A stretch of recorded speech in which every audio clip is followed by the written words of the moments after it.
Welcome back to Scary Tale. Tonight's story begins with a normal night out. Dancing, laughter, in the streets of downtown Austin. But what started as a walk to a parked car became a brush with something far darker. A man whose name still makes our storyteller's skin crawl. This isn't fiction. This really happened. And if things had gone just slightly differently, she might not be here to tell it. It was sometime after 3 a.m. when the club finally let out.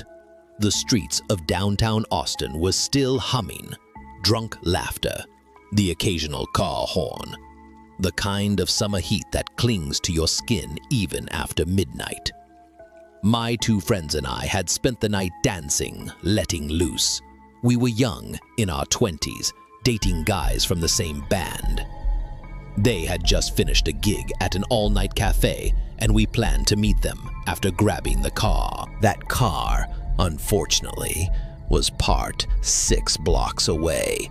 Funk. Weekend parking in Austin was a nightmare, and the closest lot we could find earlier that evening had felt much farther in the dark.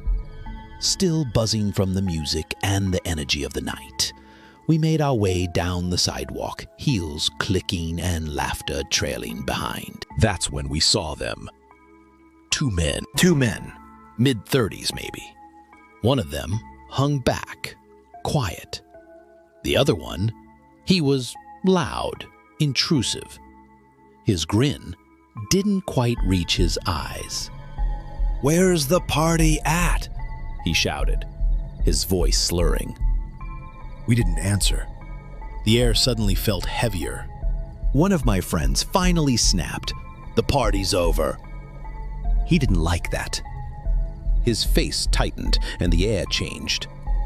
Still walking beside us, he reached out, touched her hair without asking. She recoiled, told him to stop. He laughed it off like a joke. Then he turned to me. "You're dressed like a slut," he said too calmly. "You obviously want someone to take your clothes off." I froze. His hand landed on my shoulder, and I felt every muscle in my body tense. That's when the quiet one, his friend, finally spoke up. "Roger, let's go. Leave them alone." Roger. I remember his name because it felt important at the time. I don't know why. Maybe it was the way he ignored his friend or the way his gaze lingered too long. We were all rattled, but I made a sharp comment back, too fed up to stay silent. He snapped. "Say that again, and I'll punch you in the face," he growled. It wasn't a joke anymore. His posture changed, his eyes locked on me like a predator sizing up prey. We knew then, this wasn't just some annoying drunk guy. He was dangerous. Then, thank God, we saw a police officer standing near a parking garage across the street. We made a sharp turn toward him. It wasn't the direction of the car, but we didn't care. Roger's friend had already disappeared, but Roger kept following us, shouting insults and curses. And then he noticed the cop. Instantly, he changed. "I'm sorry," he said, hands up. "Just joking around. Have a good night." He turned and walked off like nothing happened. We rushed to the officer and spilled everything.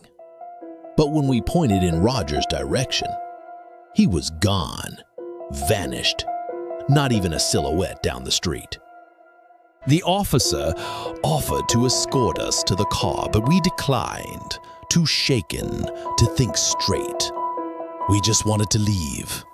At the cafe, our boyfriends met us, and we told them what happened. How this guy Roger had creeped us out so badly, we'd fled. We didn't sleep well that night. But what really kept me up came a few days later. I was in the break room at work when a news bulletin flashed on the TV. A man had been arrested, suspected of murdering at least 2 women in the area. When his mugshot came up on the screen, I nearly dropped my coffee. It was him, Roger. But the man who followed us that night, the man who touched my friend's hair, the one who said he'd punch me in the face, the one who joked about taking my clothes off. He wasn't a creep, he was a killer. They said one of the bodies was found near his home, his live-in girlfriend. No one knew how many women he had actually murdered. The count was still rising. That night haunts me, because if we hadn't seen that cop, if Roger hadn't backed down, we might have ended up on the news, too. Sometimes it only takes 1 second, one decision, to change the ending of your story. This was hers. If this story chilled you, hit the like button, subscribe to Scary Tale, and share your thoughts in the comments. And remember, evil doesn't always hide in shadows. Sometimes it walks right beside you on the street.